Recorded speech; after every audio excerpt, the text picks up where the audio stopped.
All right, so just a little bit about divorce. We're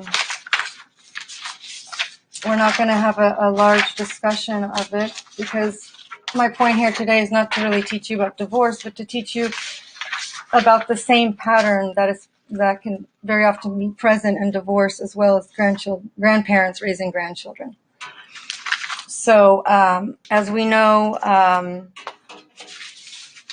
we have a lot of marriage and divorce in our societies. About 90% of people in the Western culture will be married, and we also know that about 50% or so will be divorced, and that number climbs with subsequent marriages. So we're experiencing a lot of this. This is not new. One thing I will say, discernment counseling is a wonderful tool. Dr. Daugherty and Dr. Harris, they have a program where they study specifically the difference between people who go through their program and choose the path of divorce, how they, that they do better than people who don't discern, that might go into it, with mixed feelings. And as we know, this is definitely an area with mixed feelings. Also, some of the things here, some great tools you can get from the American Psychological Association. There's some wonderful topics on divorce and parenting.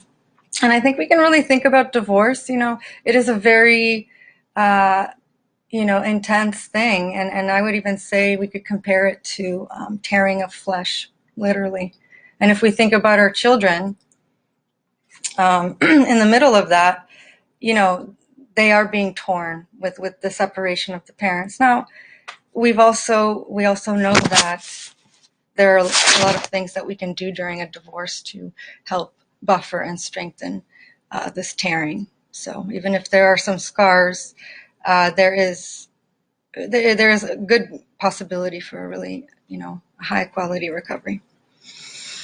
And I'll say that even personally, it takes a lot, but it's definitely worth it to watch your children succeed. So we're going to be talking about creating new successful ways of interacting is what we're going to be talking about regarding divorce. Really to foster youth success using hierarchy and structure while building positive relationship. So we're going to be talking about that hierarchy differential where we have the parental system and then we have the child system. Now, whether we're talking about biological parents, step-parents, grandparents, teachers, we're just putting the adults up here that are working together, and then the child subsystem. So we definitely want to do that. That's how we create the hierarchy and structure. And the positive relationship, we know research has been very clear that really what is effective first is the relationship. And we have many relationships with people and things, as we know. So relationships are important. All right. So health support for families going through a breakup. That's how I'm calling it here. So adults making sure they are taking care of themselves and or doing what they need to in order to get support. It's very important because if you're not healthy, your child is also going to struggle. Maybe, a lot more actually than the adult. Bringing people into changing context to support and encourage successful outcomes. So that is the parental role, to make sure that the parent is okay and to make sure that they have the people in their lives to help. And that all the adults are on the same page about what that means. So even if it's something to the extent of Johnny needs to, has a bedtime and is not grounded, is not allowed to play his favorite video game tonight. Well, both the person caring for Johnny physically and the parent have to follow the same rule.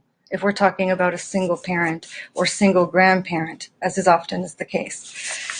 So it's doing things on purpose and intentionally building and creating for a specific outcome. And I broadly am saying youth success, but you can call it attending school, you can call it acting at an age-appropriate developmental level, knowing how to interact with peers, with adults, that kind of thing, following rules. So having and or creating good boundaries with family, friends, and helpers, that's an important one, because it's these boundaries that protect the structure of the system. So, parent has, a grandparent and a mother of a child might, perhaps the grandmother is overly involved in that grandchild's life, or perhaps she's telling her daughter, the child's mother, how to raise her, or is interfering with her social life or personal life, or things like that. Children are watching and they're learning. We model everything for them. So it's important that we model how to say no appropriately, how to